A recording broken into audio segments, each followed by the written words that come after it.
వామపక్ష ప్రభుత్వం లేనికుండా భారతదేశ రాజకీయాల్లో ఇది మొట్టమొదటిసారి ఒక ప్రభుత్వం ఏర్పడబోతోంది. సో కేరళలో భారతీయ జనతా పార్టీకి అంత ఈజీగా ఏం ఎంట్రీ కనిపించట్లేదు. సో కాంగ్రెస్ ముక్త భారత్ అని చెప్పేసి మీరు ఎంత ప్రచారం చేసినా కానీ కేరళ విషయంలో మాత్రం అది పెద్దగా వర్కౌట్ అయ్యేలా కనిపిస్తలేదు. సో ఆ వ్యాఖ్య కేవలం మళ్ళీ ఉత్తర భారతానికే పరిమితం అవుతుందేమో, దక్షిణాదిన భారతీయ జనతా పార్టీ ఎంట్రీ అంత ఈజీ కాదేమో అన్నటువంటి ఈక్వేషన్ కూడా కనిపిస్తోంది కదా ఎన్నికల రిజల్ట్లో. దేశంలో ఉత్తరం దక్షిణం కాదండి, చాలా ఉన్నాయి. 6 భాగాలు ఉన్నాయి దేశం. మీరు అట్లా చెప్తే దక్షిణాది, ఉత్తరాది, పశ్చిమ, తూర్పు, మధ్య, ఈశాన్య భారతం 6 భాగాలు. కేవలం ఉత్తరాది దక్షిణాది కాదు. ఉత్తరాదిన బీజేపీ బ్రహ్మాండంగా ఉంది, పశ్చిమాన ఇంకా సూపర్గా ఉంది, మధ్య భారత్లో సూపర్గా ఉంది, తూర్పు భారత్లో బీహారు కాకుండా బెంగాల్, ఒరిస్సా, బీహార్తో పాటు బెంగాల్ తోడైంది. ఈశాన్య భారతంలో 4 రాష్ట్రాలు బీజేపీ అధికారం ఉంది. దక్షిణాదిలో 3 సార్లు కేరళలో వచ్చింది, పుదుచ్చేరిలో 2వ సారి వస్తుంది, కర్ణాటకలో 3 సార్లు వచ్చింది. ఇప్పుడు మళ్ళీ నెక్స్ట్ ఎలక్షన్ లో కర్ణాటకలో బీజేపీ రాబోతుంది. మళ్ళీ కేరళలో 2వ సారి, పుదుచ్చేరిలో 2వ సారి అధికారంకి వచ్చింది. కేరళ అసెంబ్లీలో ఎంట్రీ అవుతుంది ఈసారి మళ్ళీ. కాబట్టి దక్షిణాది కాంగ్రెస్ కు, ఇక్కడ తమిళనాడులో కాంగ్రెస్ కి ఎన్ని వస్తున్నాయి అసెంబ్లీ స్థానాలు, అంతకన్నా ఎక్కువ బీజేపీకి వస్తున్నాయి.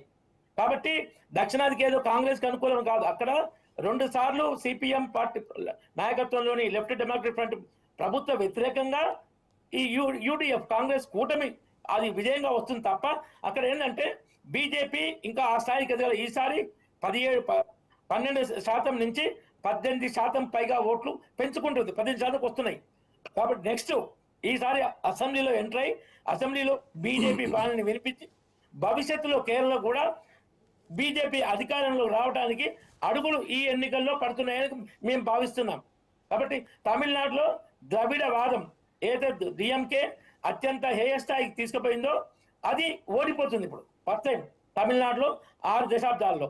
తర్వాత 7 దశాబ్దాల్లో మీరు అన్నట్లు కమ్యూనిస్టు రహిత భారతదేశం, ఏ ఒక్క రాష్ట్రంలో కమ్యూనిస్టు లేని ప్రభుత్వం లేని భారతదేశం 1957లో ఏదైతే ఈఎంఎస్ నమూదిబాద్ నాయకత్వంలో కేరళ కమ్యూనిస్ట్ పార్టీ అధికారానికి వచ్చిందో అప్పటి నుంచి ఇప్పుడు ఫస్ట్ టైం కమ్యూనిస్టు రహిత భారతదేశం.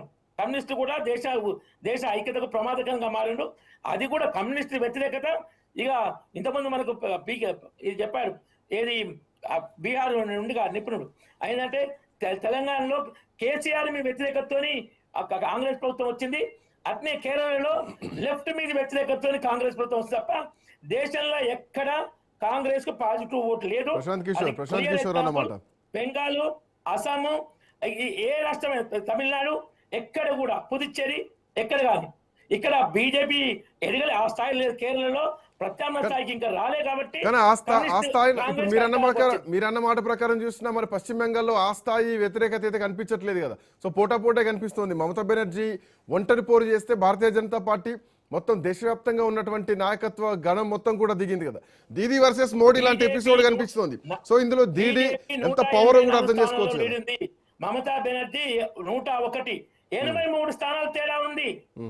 ఎక్కడ పోటీ 184 స్థానాలు నాకున్న రికార్డు.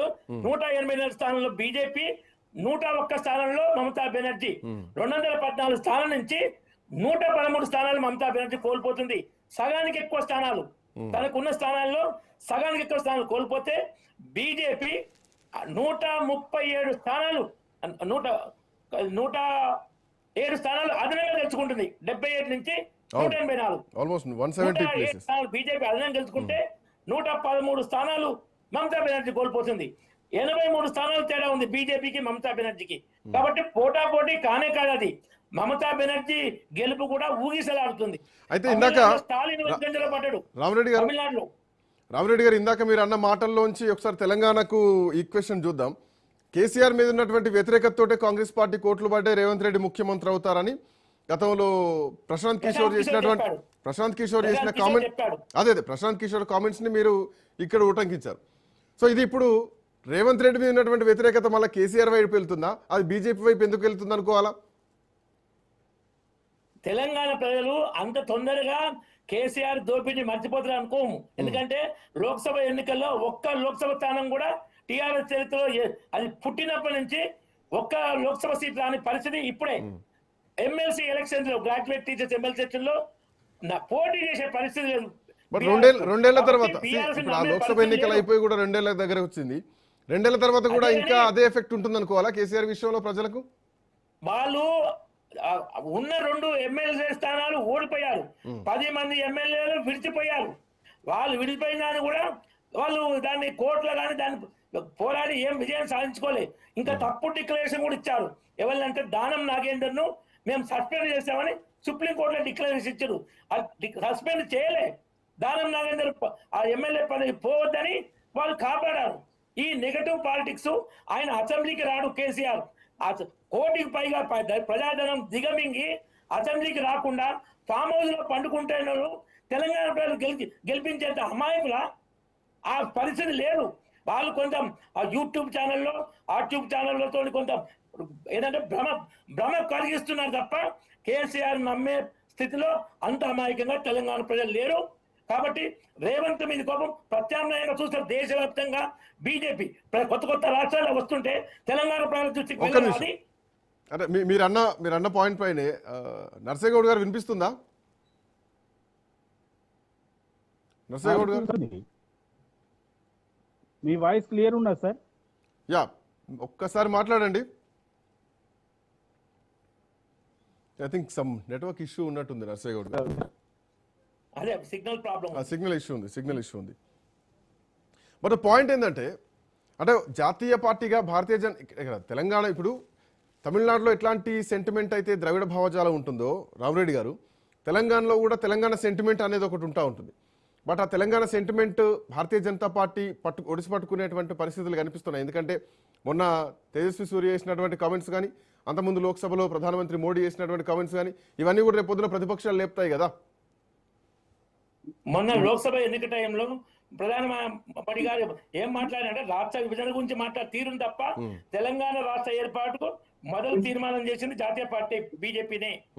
ఇక రాష్ట్రంలో 1997లో చేస్తే కేంద్రంలో 2006లో బీజేపీ నేషనల్ ఎగ్జిక్యూటివ్ తెలంగాణ రాష్ట్ర ఏర్పాటుకు అనుకూలంగా నిర్ణయం తీసుకుంది.